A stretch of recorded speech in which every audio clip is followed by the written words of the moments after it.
better than your currency. Splurging millions, buying houses like Monopoly.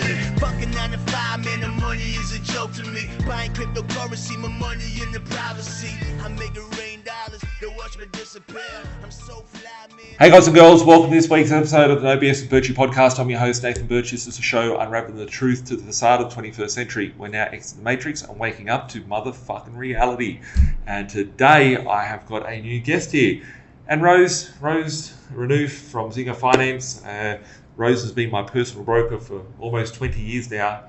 And I've been an investor for 20 years, so it would be like 17 years, 18 years, something like that.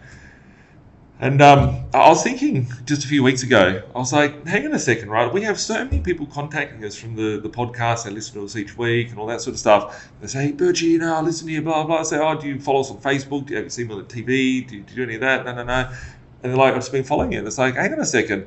I've never really showed off the wealth of knowledge that I have with my team, right? I've got hundreds of staff, we've got lots of senior managers, we've got experts in all different fields of what they do, whether it's finance, or whether it's legal, whether it's accounting, whatnot. And I was like, hang on a second, I've never got you guys on the show yet, right? Why are we not here? I don't know. I just keep doing the podcast myself, so I'm like, I better have some guests. So today we have Rose. Rose, as I said just a moment ago, has been my broker for almost 20 years. Rose has seen me, should be probably the longest knowing person sort of around the community. To be like, I remember Nathan when he used to work at a job and he was broke and he used to drive a car for $200. I've seen him do it multiple times over the years. Right? Cash flow. I've still got the cash flow out there, right? Car. It was a blue Ford Falcon, yes. Yeah. It's been on Bentleys and sports cars and all different things, right?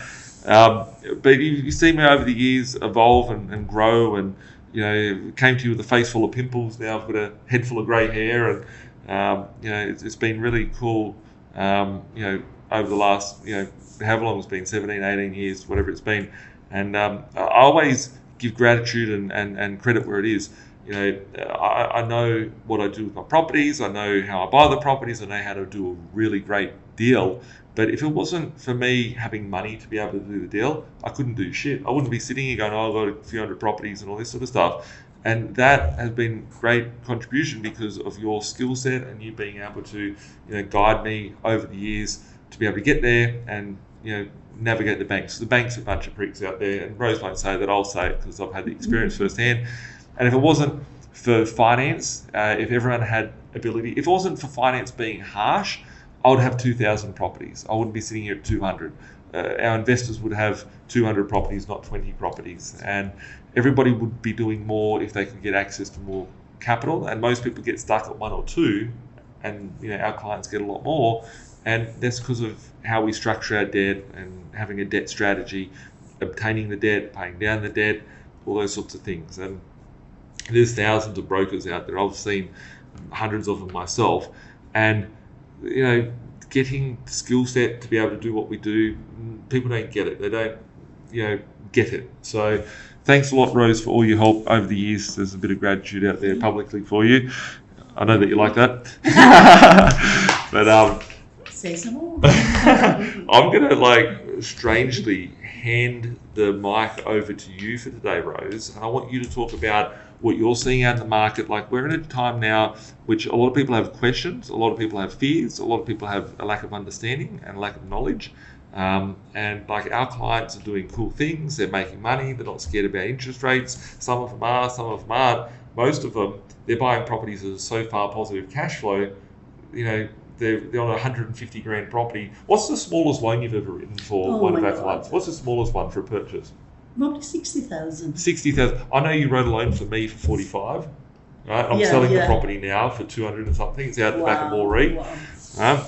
But loans for, let's say a loan at 100 grand, right? Lots of people get loans at 100 grand in 2023 for purchases. A loan at 100 grand at a 3% interest rate would have been $3 grand a year. A loan at 5.5% interest rate now is an extra $2.5 grand a year. It's 5.5 grand. So double. It's doubled. But if you were on $1 million property paying 30 grand or 3%, and now you're paying 60 grand, you have to find the extra 30 grand from somewhere, right?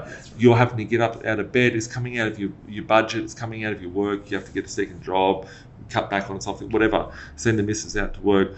But when you're looking at the properties that we're buying at, $100,000 loan, they go up, you lose $2,000 a year, $3,000 a year. Okay, it's a pain in the ass. You're losing $50, $60 a week, but that's temporary, right? We've seen this over 6 months. In 20 years of you being a broker, you've seen interest rates come down 1% this month, 1% next month. It's temporary, but at the same time, our rents are going up. So if an investor's rent last year on their $100,000 property was $300 and now it's gone to $350, they made it up in the extra rental income as well. So we don't have too many people that are too scared. But I know in our community, like out there's so many people with lots of questions. So that's why I wanted to get you on. And but there's also the negative gearing effect, though. They're only some of the people are looking only the cash flow, right? At the end of the financial year, they probably get some money back. Yeah, some depreciation, tax and stuff like that. Yeah. But it's an overall strategy, and I'm great with building strategy. I won't be shy in saying what we do and the results we get is really cool for people. But without having the finance, our investors wouldn't be able to build those portfolios, wouldn't be able to continuously buy and whatnot. So, I interrupted. What am I seeing in the Zinger investors, right? The good thing about our investors, they're not really borrowing like purchasing a property of $700,000, right? Yeah. So what it means is that they have so many properties of different value, and you have to remember a person can only rent as much, right? If you have a 1 million property versus 500,000 property, a 1 million property could only be rented at 5% yield. Yeah. A 500,000 or 250%. Yeah. If you're gonna triple that, where would you go? I'd rather have that. We got more hooks in the ocean catching cash flow. That's it. And as the rents go up, like your $800 rent could go to $900 a week, but your $300 a week rent goes to, $350 a week, right? Mm. And it's not as much that it goes up, but you've got 10 of those properties, so you're getting $500 a week extra instead of the Because no matter how good is a property, a 1 million property, right? A renter can only pay so much, right? Yeah. So I've always, with what I've seen with Zinger, the good thing about is our investors are buying so many properties, right? Instead of having 1 million, you could have 3 properties. And the good thing with that is, for example, if you encounter dice, right? Like you have difficulties, it's so easy to sell it. You're more liquid. You're more liquid. Yeah. And also with the 3, you're not like with tenancy, for example, you're not losing the whole rent because there's always another 2 properties or 1 property that's left over that can support it. Exactly. So I think I've always thought that if you are an investor, think about the purchase price that you're buying, right? I've always thought that if you are an investor, I always have a budget. I would say, okay, maybe 300,000 on this purchase. Yeah. 200, and I can probably place them not only Queensland. I can go to WA or wherever Sydney, it is, right? Then you can not like 1 million property in a one suburb. Exactly. So that doesn't make sense. I see people, and you see people every day that come to us that are stuck and they're like, I can't move forward. And it's not that they've bought the wrong property. It's not that there's anything wrong with what they've got. It's just that they haven't had the right strategy on the accumulation phase of when to get it. Like you saw me get to like 100 properties before I bought my first house to live in. Mm. Most people go and buy a house that's substandard just to get by, and then they're stuck having to pay that and they don't have all the assets. I remember when I bought my first one, I just jacked up like 30 of my rents by $30 or $20 or whatever. And then all my tenants paid for me to live in my mortgage. That's it. It's a strategy. Yeah, I think B.Invested really have the good strategy, and I'm happy to work with you guys because that fits into what I would suggest as a broker in terms of this can service. Yeah. If you do this, and the rental also is basically like you can 8%, 10% yield. That's pretty good. Nothing pays that nowadays.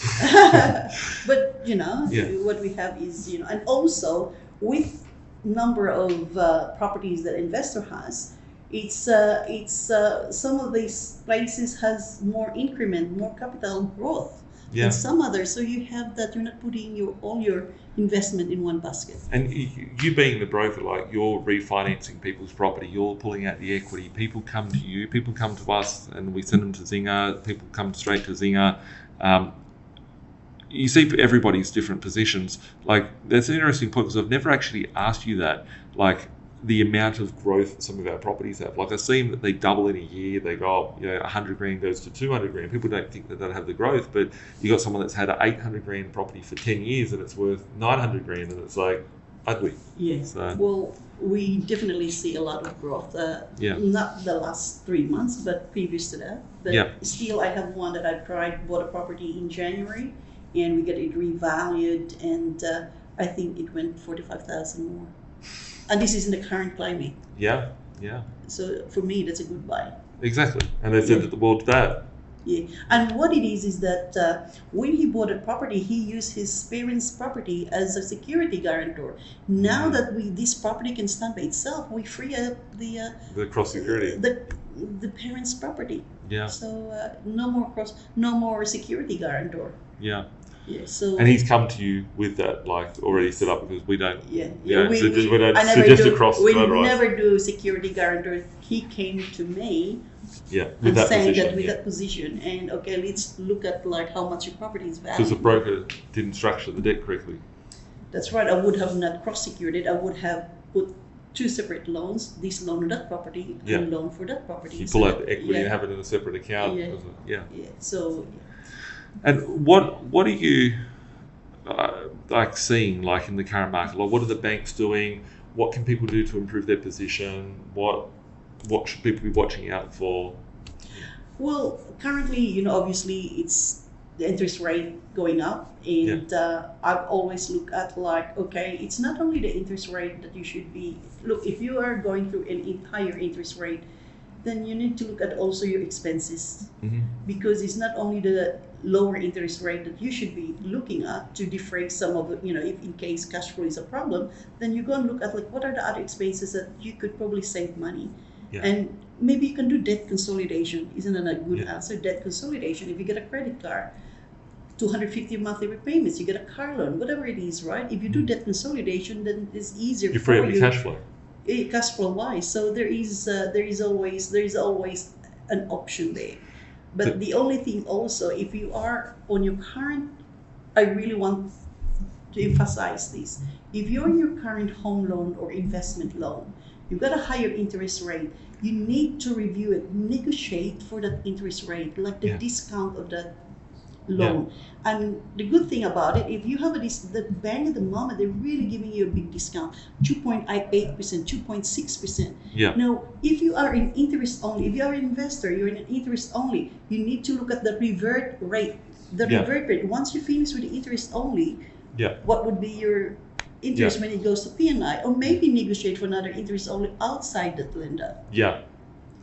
So I think it's important, like, because I actually hadn't been looking at my mail up until recently, and it came to me that some of my interest rates are like with the big four banks. They're old loans, right? And the loans are like, they might be 5% for people, but they're at 7.5%. It's like, hang on a second, I need that discount to be bigger, and it's a matter of calling up the bank and renegotiating that, or you can speak to Zinger team. And I said the advantage of having, can you just imagine if I have a 2.6% discount of the standard variable of $1 million bucks? What happens if the interest rate goes down? Well, it's not about if it goes down; it's when it goes down. When it goes down, say for example, we have a 7.39 standard variable rate, and you get 2.6 discount. What happens if it goes to 5% and you get you end up with only 2.5% interest rate? Bigger discount. Recently, we see it a lot. CBA aims at negotiate all the time with a bigger discount, and that will be for the life of the loan if you stay with them. And can you just imagine, as I said, if the standard variable rate goes down? Exactly. It's making me think I need to go and restructure it and catch up, Rose. But looking at it from that perspective, what other things are there, like, that are, that the people could be doing? Like, going back a year ago, I remember people sitting there saying, well, I'm going to see what happens with interest rates first before I make any other moves, right? And those people that could service to buy 5 properties last year may not service at all now, right? They might have had $1 million worth of equity. They can't access that equity now. There's people that are stuck, that are... What happens if interest rates go up further, right? But again, as I said, always be mindful what you have in terms of interest rate. I mean, there are answers there. Like, for example, look, I got a higher interest rate. I got also a business loan. Yeah. Now, I'm paying even if it is for a company, right, the business loan, still I could be paying it out from my pocket. So I think the best way really is there are lenders there that can do debt consolidation. Okay. Cool. That would help, right? Yeah.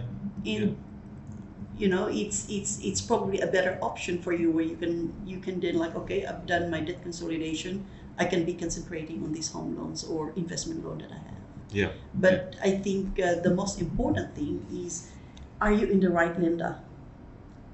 Is this bank right for you? Is this lender still servicing for you? Because you're going into business with these people for 30 years, like entities, like you're going into business with the bank for 30 years on a loan.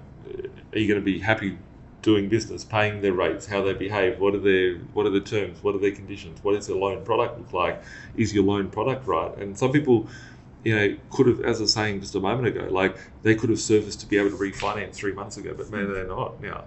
But what about another 2 months or 3 months?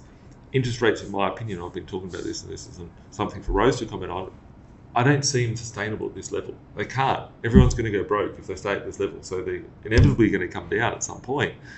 But that is when recession hits. Exactly. We're in a recession. They haven't reported it yet. So it's So what other things, Rose? Well, what I would really like to touch is also like, you know, the first home buyers, right?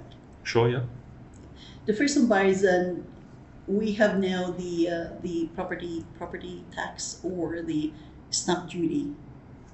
Yes. So the upfront stamp duty or the annual tax, which would break it down from like a 30. If you got $1 million house, it would be about 30 grand, and you might be able to pay that over like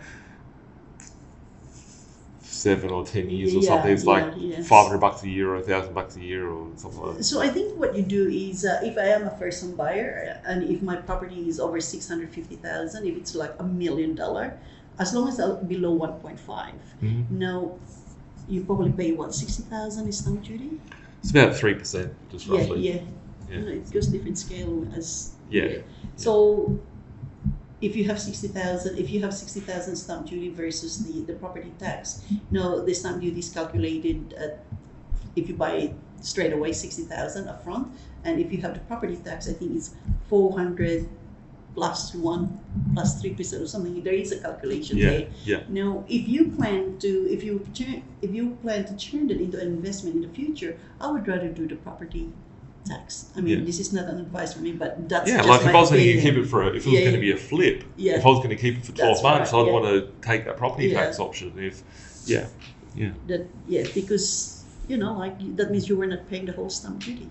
Yeah, and I think in the future they may remove the stamp duty, just leave everyone that transacts, which would But with the first home buyers as well, I mean, you look at you also have that if you are buying less than 700,000 or 650,000, where there is a mortgage insurance. If you only have 5% genuine saving, there's also a waiver for mortgage insurance. So let's say someone buys property for 500 grand and they use this benefit there. No, 500 and 650, there's no stamp duty anyway. Stamp duty exemption for the first home buyer. Yeah. But the LMI, which is a loan mortgage insurance waiver, there's only two main lenders. For the prime lenders, there's only CBA and National Australian Bank offers that LMI waiver. Okay. So if you have a 5% genuine savings, the government, New South Wales, I think, would obviously cover the 15% mortgage insurance. Yeah. I don't know what's the arrangement. I think guaranteed as well. So like $500,000, you need 25 grand to get into a property. 5%. For Yeah. But that's if you buy it in Sydney. You can buy it what's the cheapest property I've sent you in the last year in Sydney? Probably 240, 260 in Sydney. The Sydney sort of market. You have 155,000. Oh no, that was Birch. In Sydney. You can't buy any more 250,000 in Sydney. Yeah, I've got one today. It's 260. Oh wow! I didn't know that. Yeah, got probably in 2023, in the last 2 months, we've got probably 6 or 7 that are under 300. Yeah, so still out there. So literally on that, you'd only need like 15 grand. Yeah, as a deposit. So Well, I always feel like if you don't have, this is what I did. If the loan amount is lower, like for example, you're purchasing 250,000 loan at, if 80% is 200,000 loan, 50,000 deposit. But if I look at I compare it, if the mortgage insurance is only around 3,000, I'd rather just pay the mortgage insurance and use the other deposit for another purchase. And I guess it comes down to the strategy as to, pulling out that equity. Because if you can pull out if you can't pull out the equity, then it might work better than if I understood that. Like if you have 20% deposit, there's more equity that you can then harvest later. But what about I have another spare money to buy another investment property? Correct. Because I only use 10% of that. Wouldn't I be looking at that way? Correct. You can do it that way as well. Yeah. So I would rather do it that way. That means like, yes, there might be an equity, there might not be, but at least with the 90% LVR, I have another 10% deposit, then I could use it for another investment property. Exactly. Get two instead of one. Yeah, two. Yeah. What other things, Rose? You're a wealth of knowledge. I could keep you here for like 5 hours and you'd love to tell everyone all these different things. You've got so much knowledge. But look, I think Zinger, we pride ourselves in the strategy we put in place with our investors. We always look at like, if this is your first purchase, where do we put the loan from? Because normally, if you go, when we refinance, I would rather refinance that to the main lender, like SABI, ANZ, NAB, right, where I can do the desktop evaluation. Yeah. And then there's probably capital growth in there. Yeah. If I have to latch them at first instance with the main lender, it will be stuck with it, because it will be valued the same as the purchase price. What's been the quickest that you've repaid something to someone? 45 days. I think I had 30 days. Yeah. But I did try 30 days. I wasn't happy with the increase in equity. I revalued it 45 days. It made a difference. Yeah. Yeah. I actually recall the quickest one was it settled on a Thursday. On the Monday, I had one of the broker support looking at valuations on it, and it got a revaluation on the Tuesday, and then however long it took after that. Which I think the best one we've got is there was this purchase like probably in 3 months' time. I think that we revalued it less than 6 months for sure. Yeah. And what was the purchase price on it roughly?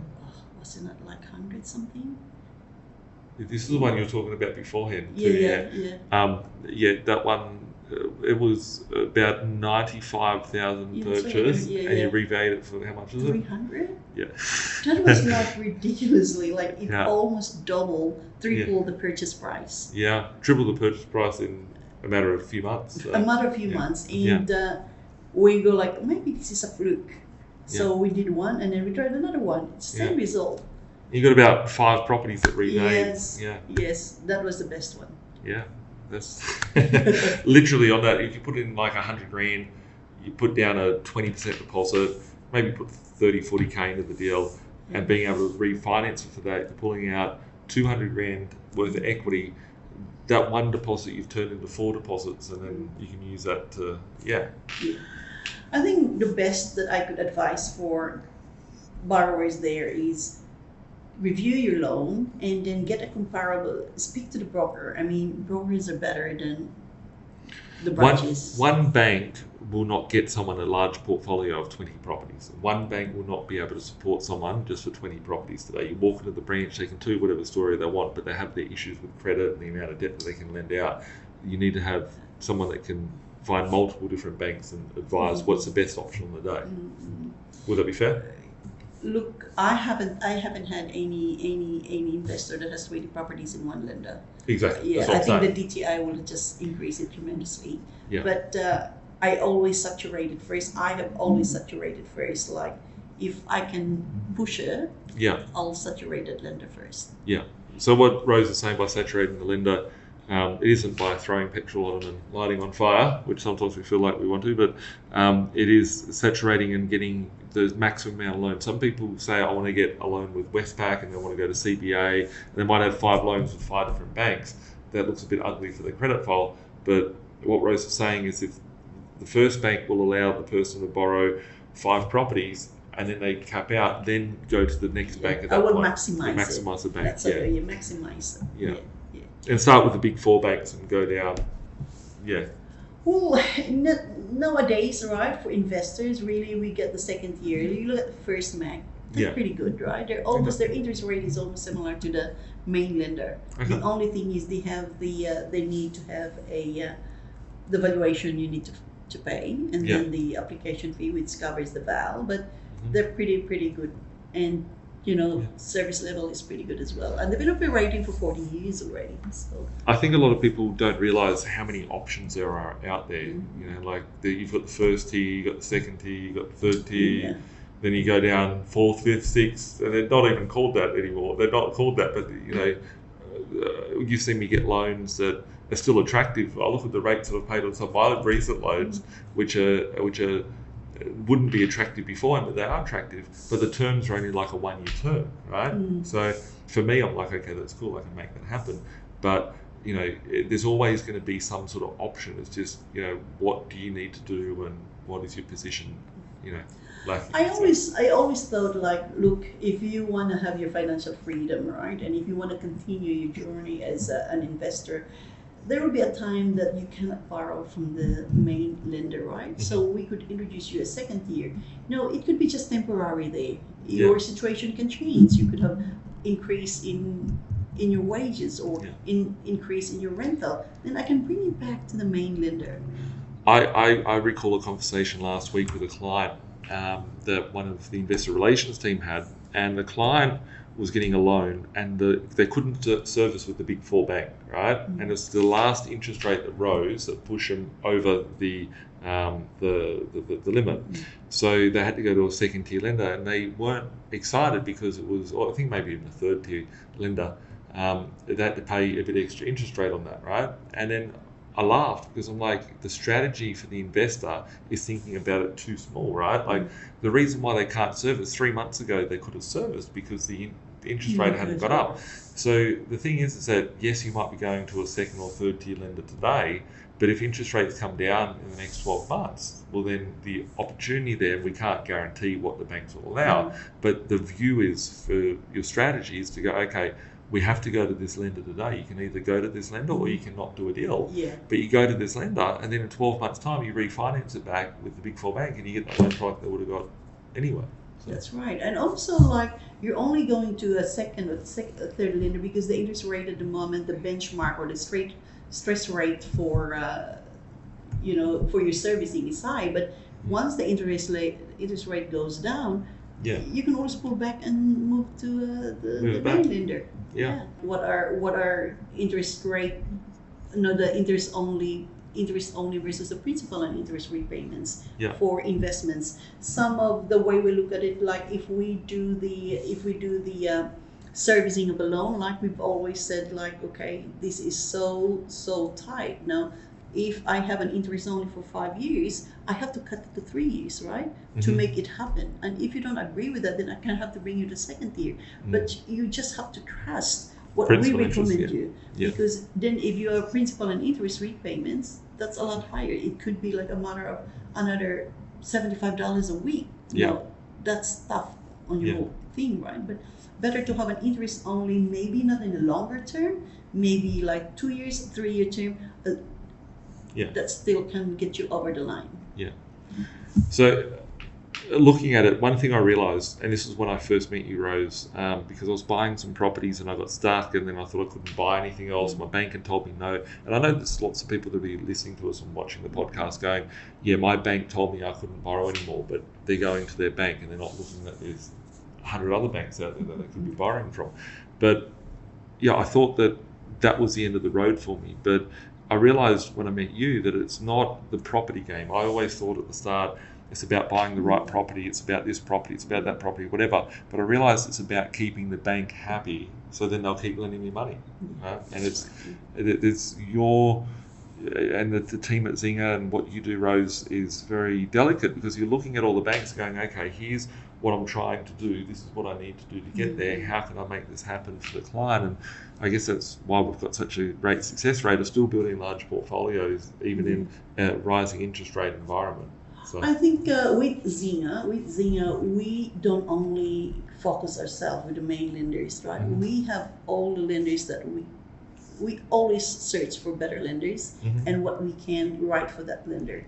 Now we have, if servicing is an issue, we can, there's a product for Pepper, for example, that you can amortize the loan for 40 years, not just 30 years. Yeah. Now that's, yes, you pay a little bit of higher interest rate, but at least you can service, right? Because amortizing it for 40 years, maybe it's cheaper. Yeah, it's cheaper. So things like that you need to think outside the box. I've had people come and they've said, look, I can't get a loan because I went from an employee to a self-employed, and I noticed recently that you've been able to get them loans with a product out there. There is a product, say for example, you are a PAYG and you then change into a self-employed. Now you haven't had the ABN for 12 months, you haven't been operating for 12 months. There's Liberty, for example, that can do it for you. Yeah. And then the income declared is based on the last PAYG summary from your last employment. Yeah. And we can still do it. Yeah. So what about LODOC? If you haven't completed your tax return or your financials, right? Yeah. You either have, it's not LODOC, it's good because you still be able to borrow money. The thing is, the only reason you couldn't do the full look because you haven't done your financials, you haven't done your tax return. Now the accountant can confirm the income for you. Yeah. And it's not only the accountant. If the accountant is not able to do that, you can present them with the BUS statements. Yeah. The last 2 buses. And look, it is a higher interest rate, but once you have your financial statements done or your tax return, you can get out of that and then go to the mainstream lender. There's even no-doc loans. There is also a no-doc loan that is, again, because your financial statements are not ready. Yeah. So there are a lot of options there. Lots of options. So on that note, Rose, like we could go on for hours about all the information that you got, and I think based on what the community's feedback is on this video, we'll get you back on the show. We'll do some more filming with you in a few weeks or a couple of months. But how would people get in contact with Zinger Finance? Now, I know personally the depth of the knowledge that you've got, and you're the head of Zinger Finance. You train the brokers, you manage the team of brokers. Sometimes you hop on and help clients if they've got a tricky situation, but your whole team has got the same knowledge. It's like you've control C and control V your expertise into the whole team. So for people, if you are thinking, I'm stuck, or I have a concern, or I want to get a second opinion, or I haven't looked at my loan for 12 months or 24 months and I don't know what options there are, interest rates have gone up, it's a bit tough for me, they can reach out to Rose. Probably the best contact details is info@zingerfinance.com.au, so info@zingerfinance.com.au, or you can call us on 1300 882 022. So it's 1300 882 022. It's a different number to the B.Invested hotline. And if you do like everything that Rose has said, smash up a like, share it with your friends and family, and make sure that you subscribe. You can find us on Spotify, Google Play, Apple Play, and YouTube every Thursday with an OBS and Birchy podcast. Thanks a lot for watching. Thanks a lot for coming on board, Rose. Thank you. Thanks for all that you've done for myself, for our investors, for helping kick us with their goals. Thank you. Like Bilal said, man, we stuck in the matrix. This my advice, don't care if you take it. The dollar about to die, soon to be hyperinflated. This my 2 cents, don't care if you save it. Joint be decentralized and you will see you been lied to the whole time, and it's the irony, cause they do the exact opposite. You become a slave to the system, enough your money, all they do is profit. There's no conspiracy theory, you better hear me. Crypto will set you free before the system does. I don't care if you do or you don't, but what I'm saying is the truth to the reason you choke. I never been a failure, excuse my behavior. Keep talking, haters doing me a favor. They all telling lies, I know what they been telling you. I'm the opposite, the Donald Trump of Australia. It's amazing, here for the taking, my time is never wasted. Yes.